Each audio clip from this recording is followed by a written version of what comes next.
September 1943. Rome is now under Nazi occupation. First order of business, rid the Italian capital of Jews. Thousands scramble for a place to hide, which lead many into the doors of a Catholic hospital under the care of 3 doctors who risked their lives to protect them. These doctors conspired to fool the Nazis with a deadly, contagious, fake disease. They called it Syndrome K. Hello there. Hi, Stephen. Jeff in Las Vegas. Good afternoon. How are you? You staying cool over there? Oh, yeah. We got rain and overcast. It's nice over there right now. Are you in LA or where are you at right now? I'm in LA, west side of LA. Yeah.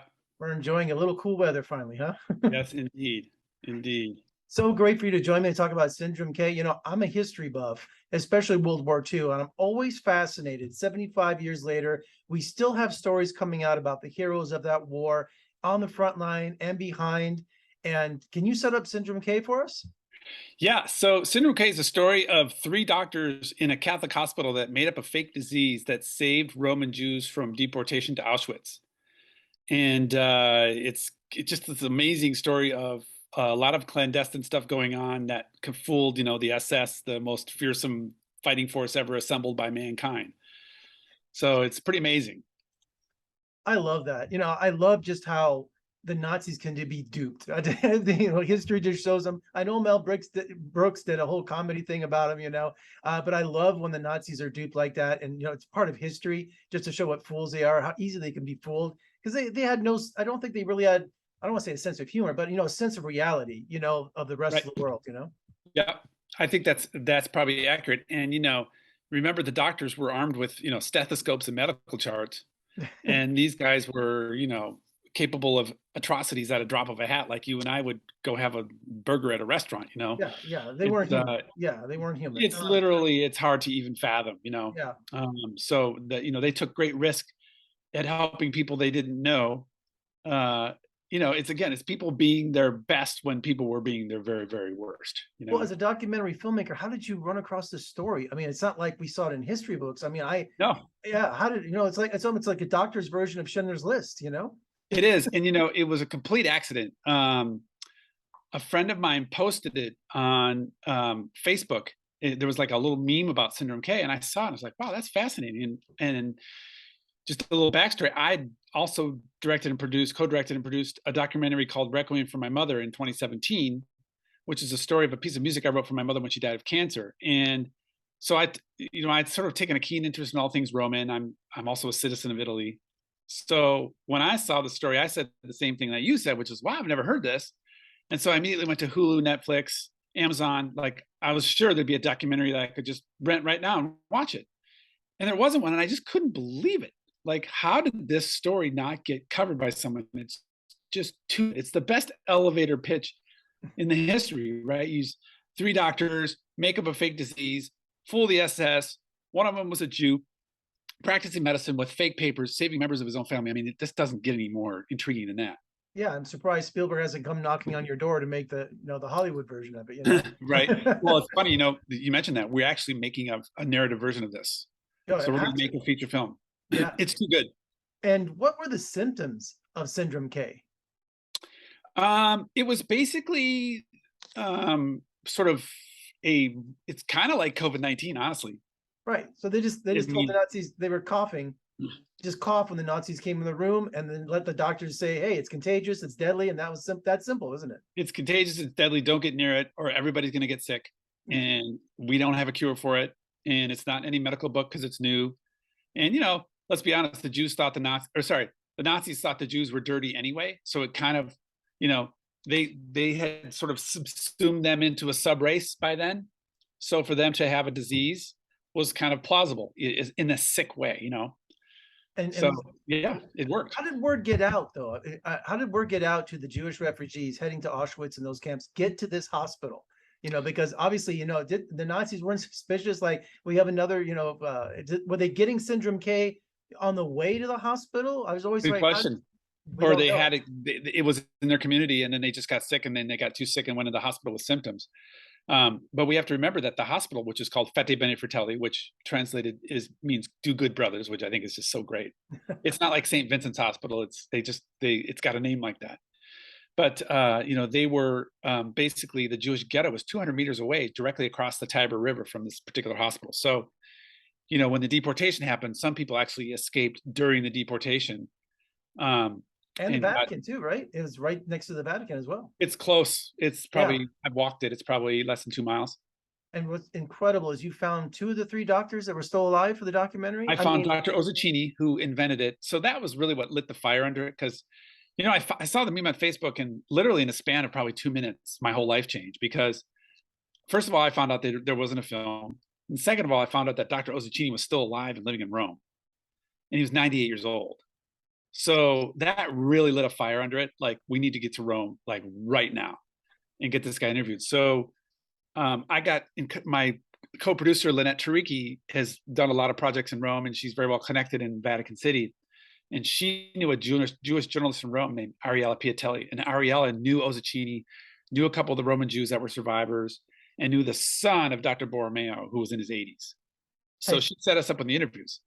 Are you the first journalist ever to get him to tell first account what happened, or? Close. I mean, we found, put it this way, Dr. Sacerdoti, who was the Jewish doctor, the only interview we found with him was actually done by Steven Spielberg's Shoah Foundation. Shoah came in huge for us, because basically what happened was, around the year 2000, they sent a camera crew to Rome and just interviewed a bunch of survivors.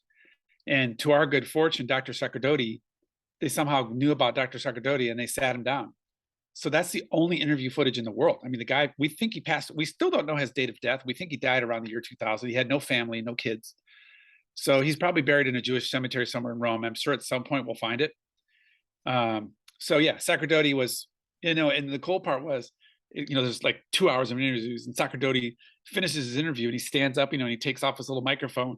And then Leah Danola, who was his cousin, who he saved in the hospital, walks into the room, sits down on the same sofa, and starts her interview, right? Oh my gosh. So here they are, 55 years later, they're still hanging around, eating pasta and drinking Brunello, being Romans, right? You can't make that up. You can't. And also they had a radio hidden in the basement as well. I mean, this is like right out of Hollywood, isn't it? It's so, like, if you did a made up version of the story, we would buy it, because it's just so unplausible.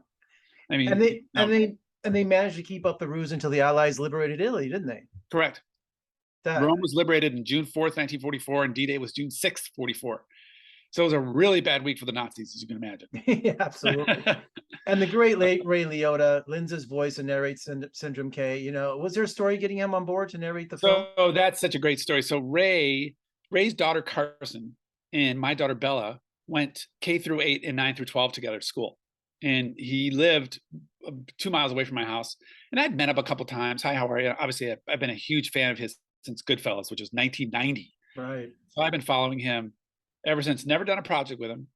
And so I sent him an email. I said, "Hey, Ray, Steve Edwards here, Bella's dad, doing this cool doc called Syndrome K. We really need a narrator. Would you possibly consider working on it?" And he was sitting at the Toronto Film Festival with Carson at a screening for a movie called Divorce that he was co-starring a couple years ago. And so he reads it on his phone, and he turns to Carson and goes, "Who's this guy, Steve Edwards? And who's Bella Edwards?" She goes, "Oh my God, Bella, I went to school with Bella. I've known her since I was 5. So she probably had some coercion there. She's a great kid, by the way. And they're still friends. And I'm sure she coerced him a little bit. And he said, "Yes, I'd love to do it." So 2 weeks later, he's sitting in this very chair, doing the narration. And I'm sure when you explained the details of the documentary, he probably went, "Of course, this is incredible." Loved the concept. He was so pumped about it. And, the cool thing was my editor, Greg Ballard, and my editor, Greg Hunter, and my writer, Greg Ballard, came over to the studio before Ray got there. And we watched the first 30 minutes of Goodfellas again, just to kind of remind ourselves. And that is like some of the most iconic narration ever. It's one of my favorite. I mean, Shawshank Redemption, Morgan Freeman, Ray Liotta, Goodfellas. You could name a few others that are that iconically great. And so we watched it, and we're just like, We won't That count was Harrison Ford in incredible. Blade Runner. We won't count that narration. That's one of the worst in movies. Right. I remember Goodfellas vividly. One, I'm a Sicilian, right? So am I, by the way. Yeah, and that was the year I started UNLV Film School, their first 4-year degree at UNLV here that I went to film school. So I went with my professor who just got out of Cal Arts, and we went to go see Goodfellas. So I'll never forget that. So it was, I saw it with my brother in a theater in Michigan, and it just, just the violence of it and just the greatness of that movie. I mean, I've watched it probably 25 or 30 times since. Next to Jaws, that is one of the most violent, unforgettable openings of any movie, right? It's just to this, I've never forgot, just shocked seeing that Pesci stabbing the guy. I'm like, oh my God. So what an incredible story. So this has been a total thrill. Thank you so much for joining me today. I wish you the best of luck, and let's talk again soon. I would love it. And say hi to Dave Loeb over at UNLV. He's the music head of jazz studies there. Oh, is he really? The buddy. Yeah. Okay, definitely. Oh, real quick, when you said, was it Greg Ballard? Greg Ballard is the writer. He's not a relation to Carol Ballard, is he? No, his father was mayor of Indianapolis. Oh, okay. Greg Ballard. Because I think of Carol Ballard, who did Never Cry Wolf, and right. Anytime you hear Ballard, or Ballard, who was the Nat Geo explorer too, the Titanic one, and I actually wrote the music for Titanica. Yes. Oh, okay. Documentary, and that was Ballard too. I didn't even make that connection until just now. It's like, well, when you hear Ballard, it's so Hollywood specific, there's always a connection. So anyway, Stephen, thank you so much, and we'll talk again soon. Okay. Looking forward. All right. Take care. Thank you. Cheers.